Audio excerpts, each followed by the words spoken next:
أعتبر أن مهرجان مراكش ظل وفيا لتموقعه على هذا المستوى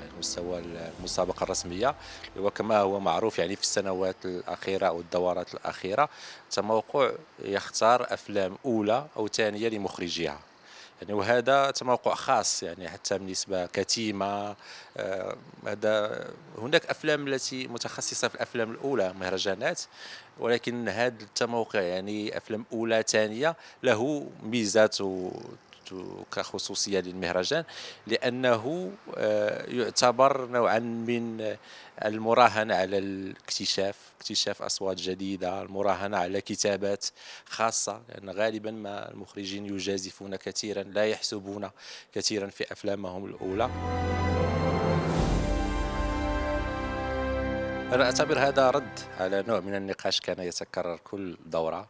ما محل السينما المغربية داخل أروقة مهرجان مراكش؟ هل هي هناك فقط لإتمام البرنامج أو كنوع من إرضاء الخواطر؟ أعتبر أن ما حدث في انتقاء الأفلام هذا العام يعني تخصيص 15 فيلما في جميع الأقسام، يعني بما فيها 5 الأفلام التي تم انتقاؤها في فقرة بانوراما، ورد على كل هذا النقاش، واعتبار أن السينما المغربية أصبحت في قلب المهرجان من دون أن يمنعوا هذا طبعا من أن يحتفظ بطابعه الدولي الذي يحتفي بالسينما العالمية بشكل عام. هناك دائما اسم حاضر في اللجنة العام، يعني كاين المخرجة إلى المراكشي، والتكريم بطبيعة الحال لأحد أهم أسماء السينما النسائية في تاريخ السينما المغربية اللي هي فريدة باليزيد.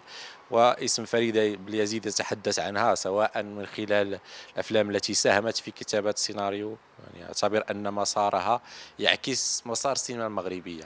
منذ كتابتها لفيلم كان مؤسسا لسينما المؤلف في المغرب اللي هو جرح في الحائط، مرورا مرورا بكتابتها لأحد أهم أفلام السينما المغربية اللي هو باديس،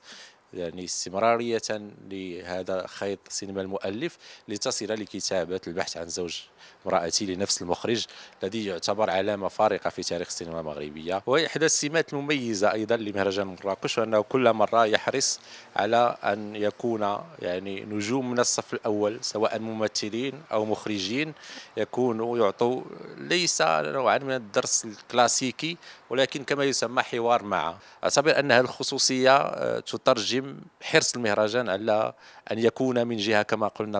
قبل قليل منصة لإطلاق واكتشاف مواهب جديدة، ولكن أيضا للحوار مع أهم نجوم الصف الأول حتى يحصل هذا التلاقح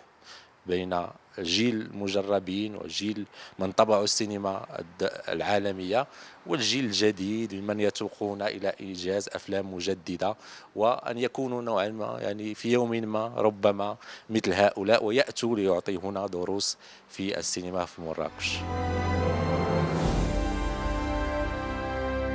الرهان دائما على السينما الهندية سواء في التكريم أو حتى كانت مكرمة السينما الهندية بصفة عامة هنا كبانوراما، هو رهان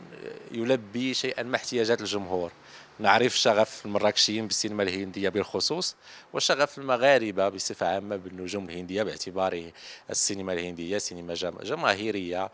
تحضر فيها مجموعة من مقومات الفرجة كالغناء والرقص، وهذه أشياء سنراها في الأفلام التي تم اختيارها لعرضها سواء في